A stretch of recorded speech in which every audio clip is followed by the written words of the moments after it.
आज मो जन्मदिन को निआरा ढंग पालन करने मु पिंकी सोम आउ सेल्फी 4 जन मिसिकी पहुँची गलु जीवन ज्योति रघुनाथपुर सेंट मेरी स्कूल पाखरे थिबा जीवन ज्योति होउची home for physically challenge children.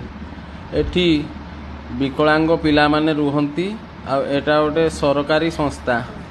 तो सेमानंग पई आमे नेई जाइतिलु भात चिकेन करी आउ टमाटो खटा यही सब जिनस प्रस्तुत होता आम बेलगड़ियार सुमी द्वारा। पहुँचला देखु पिला माने केमती मो पाई नाचिकी मते स्वागत कले। से पटे से पिलाटी केते बढ़िया बाजा बजाउतला मते फूल तोड़ा भी देले मते बहुत बढ़िया लगिला। तापरे मु सेमानक पई खाद्य बाढ़िकी देली। आउ प्रकृत रे मानव सेवा ही होउची भगवानकर सेवा। तो जन्मदिन को एपरी भाव में पालन करी मते तो आज बहुत खुशी लगिला। आपण माने भी जदि चाहूचंती जे आपण माने भी निजर स्पेशल दिन को ये पिला मानक सहित पालन करिया पई चाहूचंती ताले आपण जाईकी जीवन ज्योति रे मैडम को सहित कांटेक्ट करि परिबे। तापर मु भात मांस आ कटा बाढ़ी देकी गोटे पिला को फास्ट नहीं की देली।